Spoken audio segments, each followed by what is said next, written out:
Folks, we are joined by Joseph Curl, political correspondent, White House reporter for the Washington Times, broken some of the biggest stories in the last 20 years politically, and that's why he also is one of the heavy hitters, the few, the proud, the drudges over at drudgereport.com. Who can say that? Not many, ladies and gentlemen. And I introed this with "You ain't seen nothing yet," because when you have Congressman Devin Nunes coming out and saying, look, they were spying on the cloakroom and Congress, and that's a separation of powers violation. Well, yeah, can you imagine if the Congress was spying on the White House with illegal wiretaps? And he's like, does that rise to impeachment?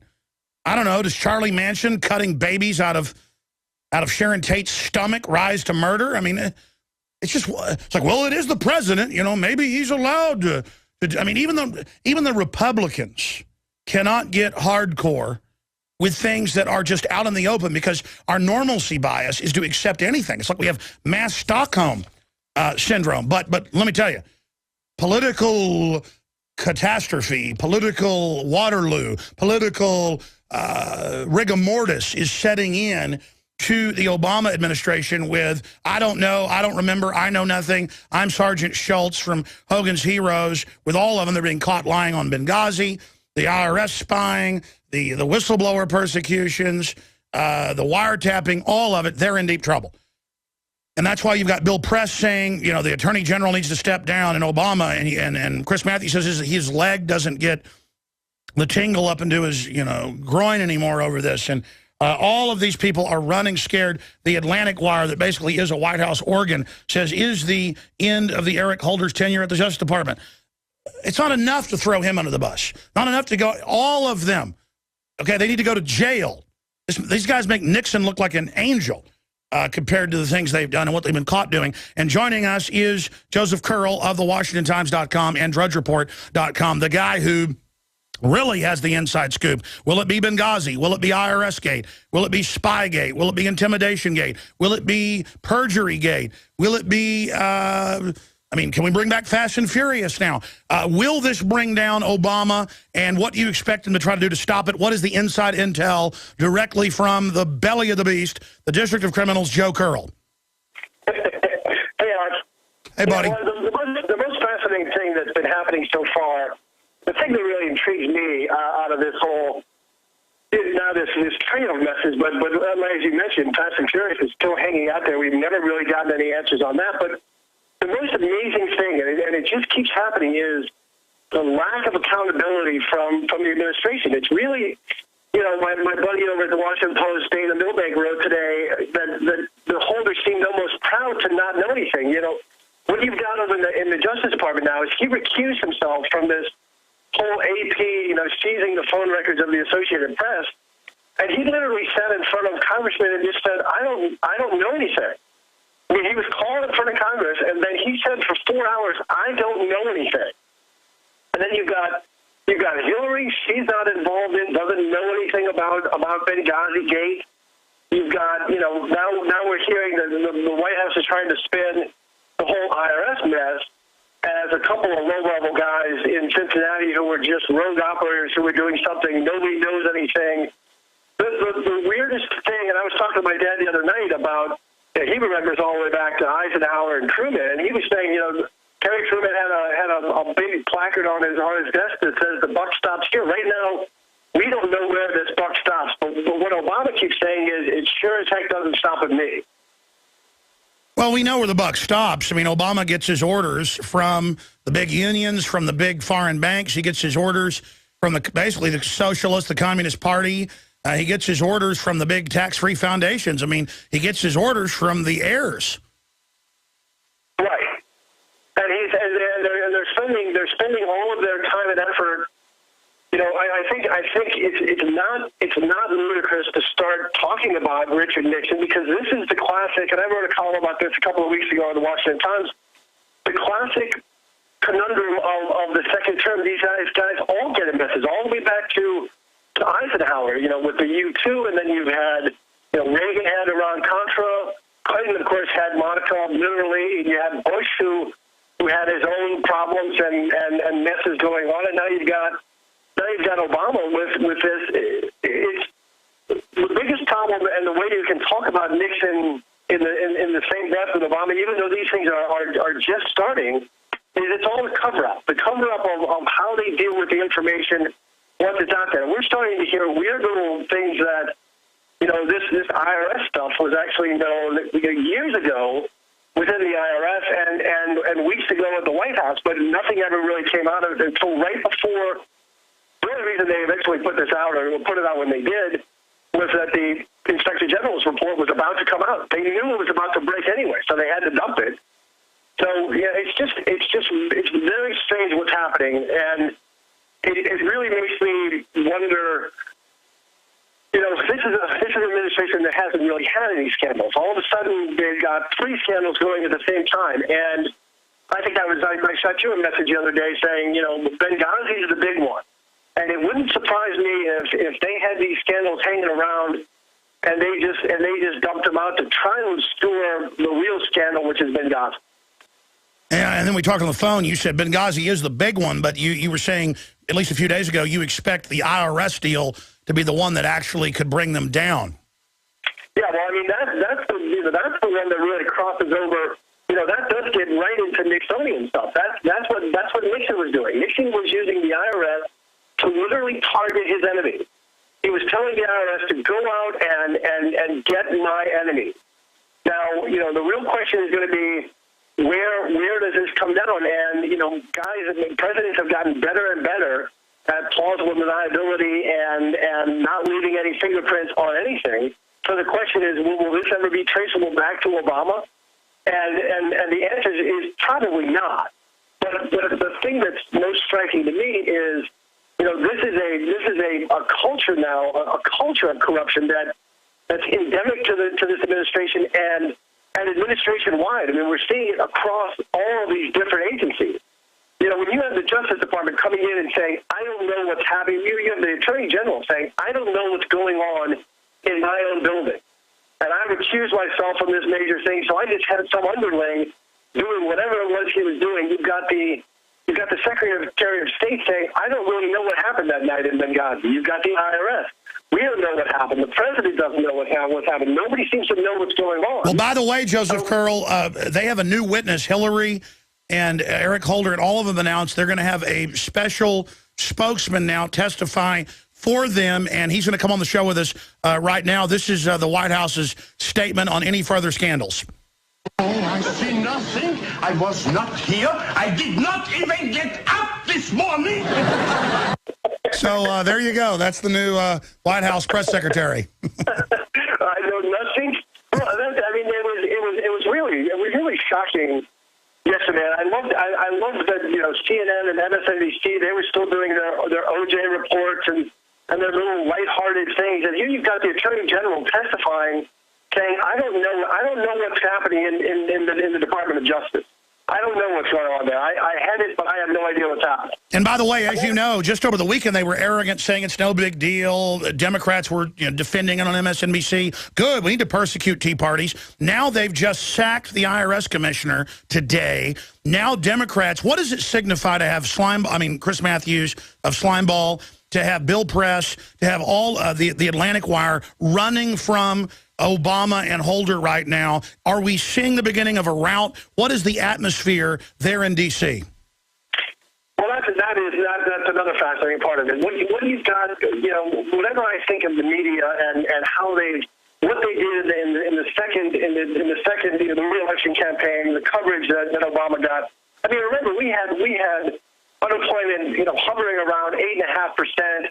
The economy is terrible. Everything that, Obamacare is going to be a nightmare. Everything that was happening really should have been, fatal for a president trying to get reelected. But the media was the one that, unified behind Obama to continue to sell him. I think what is beginning to happen right now is the media is starting to look at this president and go and say collectively, boy, we backed a big-time loser, and if we don't get off this guy, pretty soon we're all going to go down with him. I mean, this is, liberals like to say that Bush's presidency was the worst ever. It certainly wasn't, and I think we might really literally be looking at one of the worst presidencies in the last 100 years. I mean, we're going to end up, right now the recession is longer than the Depression, the Great Depression. It's longer than the recession that followed the Great Depression. The job numbers are terrible. And then we've got all this corruption and all this crazy stuff going on. Could you say this is the I know nothing administration? Because they say, oh, the economy's great. They lie about everything. And why do you think suddenly things are turning against them? I mean, I agree with you. There was kind of a hope that other scandals that they think are more survivable, other than lying about a stand down so people can be killed. But I mean, even that, going from crisis to crisis, I have a sense from afar watching this that this could really end in the impeachment of Obama, you name it. I mean, what's your gut? Well, that's what's been really interesting to me, and I did send you a message on the IRS, thinking that was a really big one, but it was before I really started to think about the way this is going to play out, and we're seeing it play out right now. I mean, yesterday, Obama looks, trying to look like the take charge guy. He makes it sound like he's just heard about this, even though we're hearing that he actually knew about it for several weeks in the White House.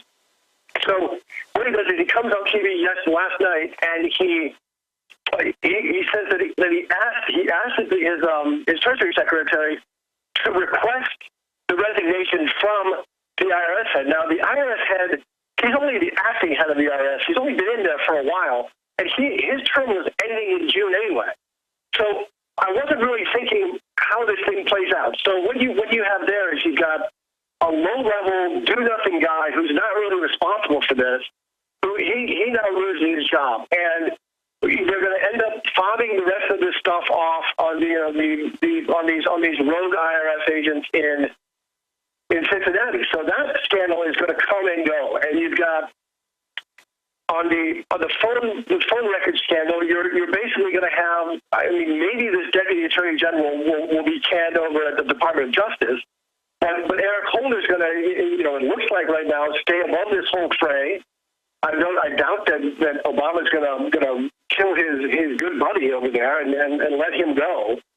So these things will play out for several more months, but in the end, you're probably just going to have some lower level guys fall on their swords and disappear, and that's what started to make me wonder if this isn't all there to obscure Benghazi. And when I tend to agree with you. I mean, that's when we talked on the phone. That's what I think is going on. Is Benghazi? There was a stand down. A bunch of the military were there and witnessed it.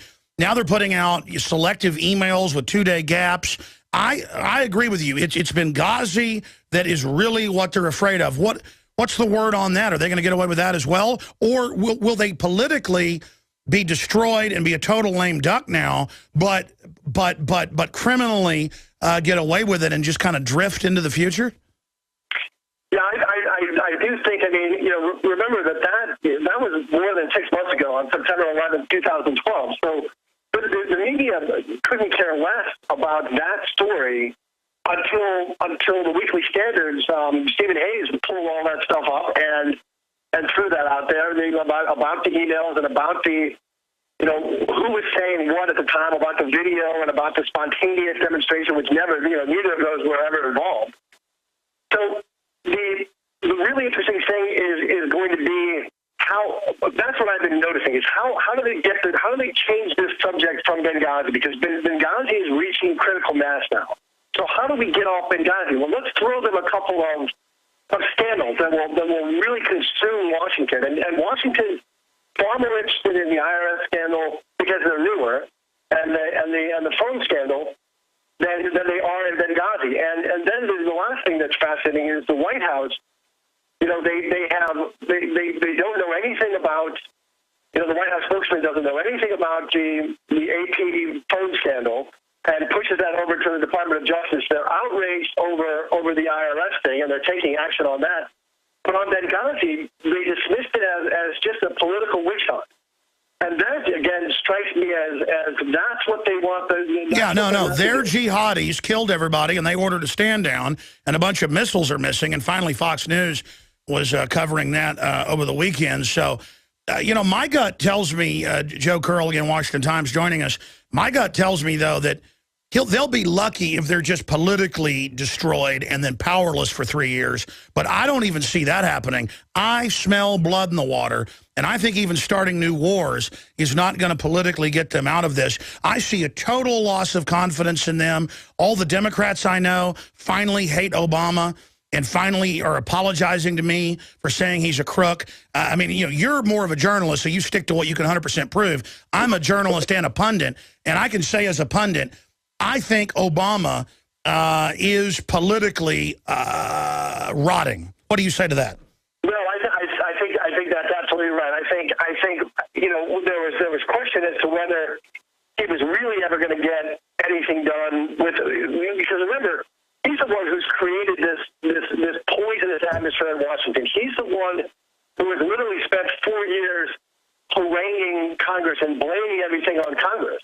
Well, now he needs Congress, and you're right. Even some Democrats now are starting to shift on Obama and abandon him. So, yeah, I think politically he's done. I think it's, you know, he's not going to get anything to Congress again, and I think this immigration thing is going to fall apart. I think he wants to get done are going to fall apart, because you're beginning to see even Democrats are beginning to wonder about this guy, and they don't have his back anymore. And that's the problem that Obama always had, is that he's been so aggressively critical of Congress that he doesn't really have any friends over there. He doesn't talk with them often. He doesn't, you know, meet with them privately. And I thought Bush vacationed a lot. Obama's like vacation something like double what Bush did, and seems completely disconnected and arrogant. Well, if you notice, and I'm sure your listeners have noticed, that has also been kind of the talking point that's been coming out of Washington, is he's so bright, he's so intellectual, but he has this problem that Spock has of just being disengaged. He's not emotional because he is so intelligent. Hey, I tell you what, Joe Curl, the Washington Times, and DrudgeReport.com, do 6 more minutes with us on the other side. I want to come back and finish up this thought and ask, what's the other big scandals that Mitch McConnell talks about?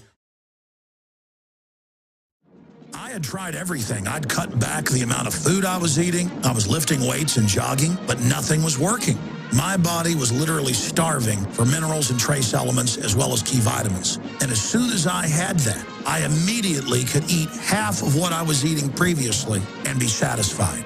Now, there are hundreds of great products at InfoWarsTeam.com, but I want to point out the 3 that have helped me lose 37 pounds in just 2 months. Products like Beyond Tangy Tangerine, Pollen Burst, and Rebound. When I started taking the Tangy Tangerine and other products every day, I lost more than 37 pounds in just 2 months. Now that's results. I want to challenge my listeners to go to InfoWarsTeam.com and to order just 3 of their products, and you will see the changes in the way you look, feel, and in your appetite almost immediately. Start your journey to health and wellness today. InfoWarsTeam.com. You know, I think the degeneration of Obama and how they tried to sell all this collectivist tyranny is trendy. I just think there's a total collapse in confidence in it. And that's going to go for Republicans as well if they don't deliver liberty. That's why Ted Cruz is rising like a rocket. Rand Paul is rising because they're delivering. And the empty demonization, calling Ted Cruz a bully, calling Rand Paul a kook for pointing out the UN treaty, puts the UN over our guns. It isn't working anymore, and you were finishing up your Spock point, and then I wanted to ask you, what's the next big scandals on the radar and other tidbits, Joe Curl of DrudgeReport.com and the Washington Times.com. What else do you expect to see? What other key nuggets would you like to reveal to the listeners?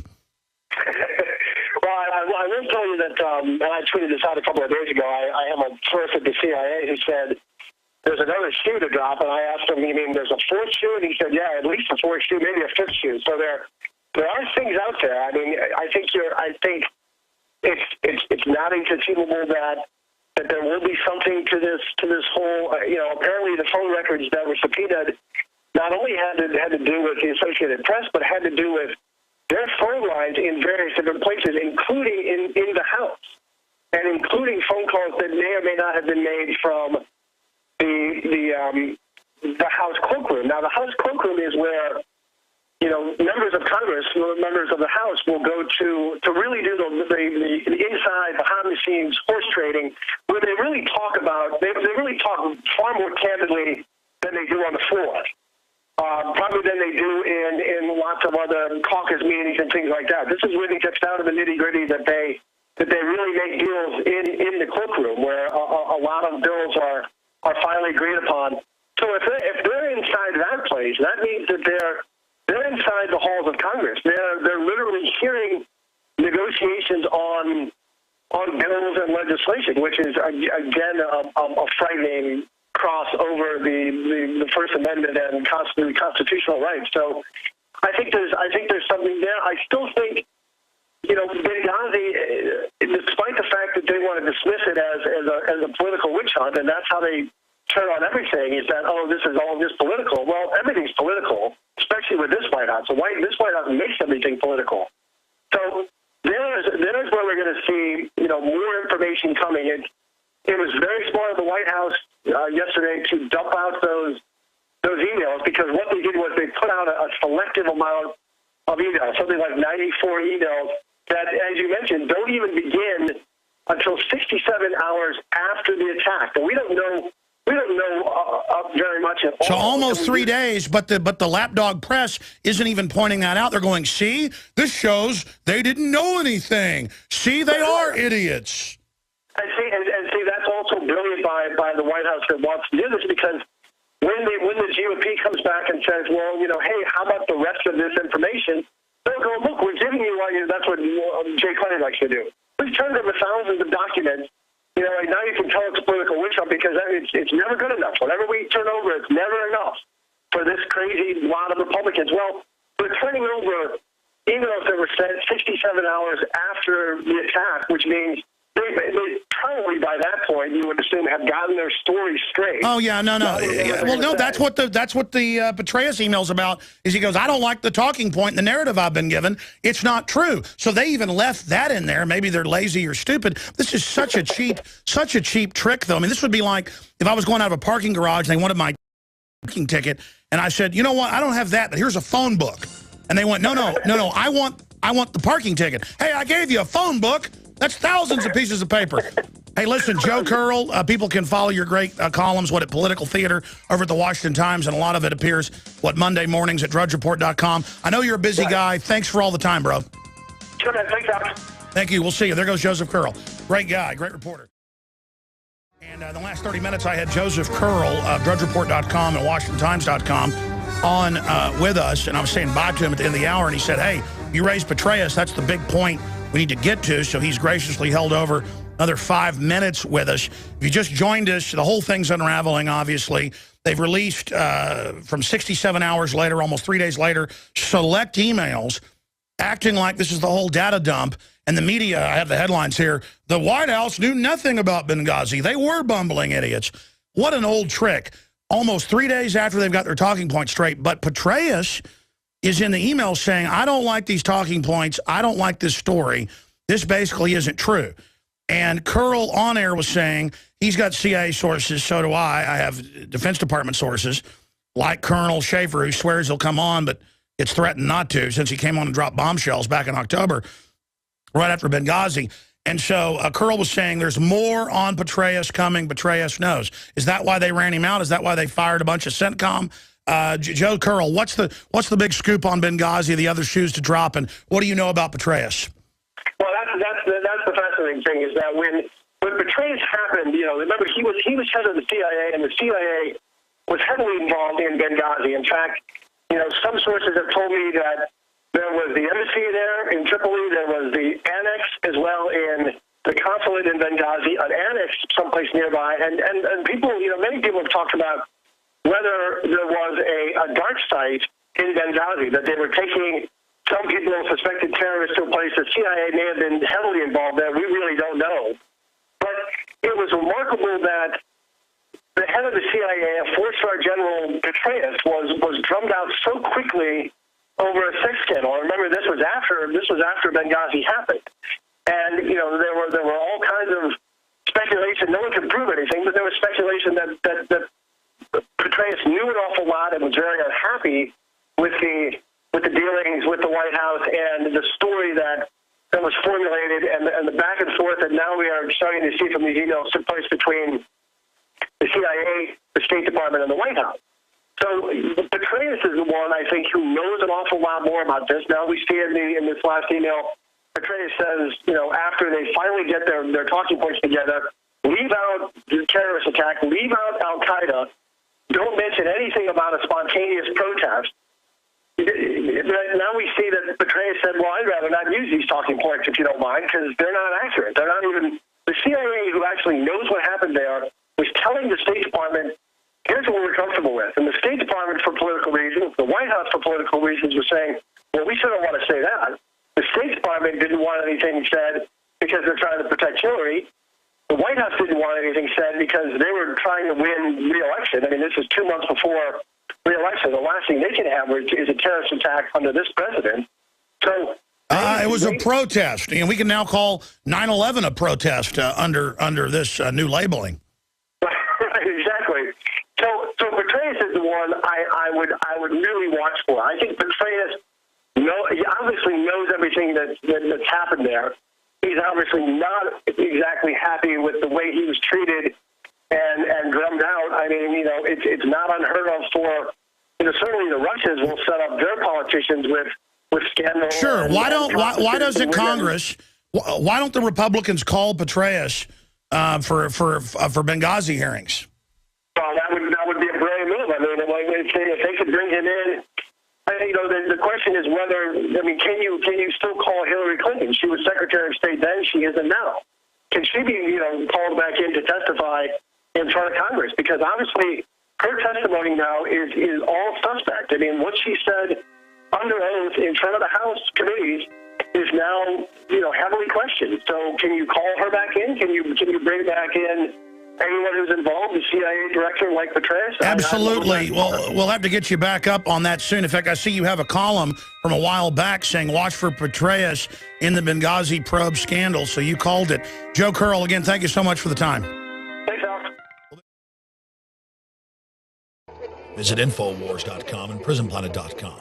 When you're on the site, you can also tune in 24 hours a day to my daily radio broadcast. There's also a free iPhone app to listen to the syndicated radio show when and where you want.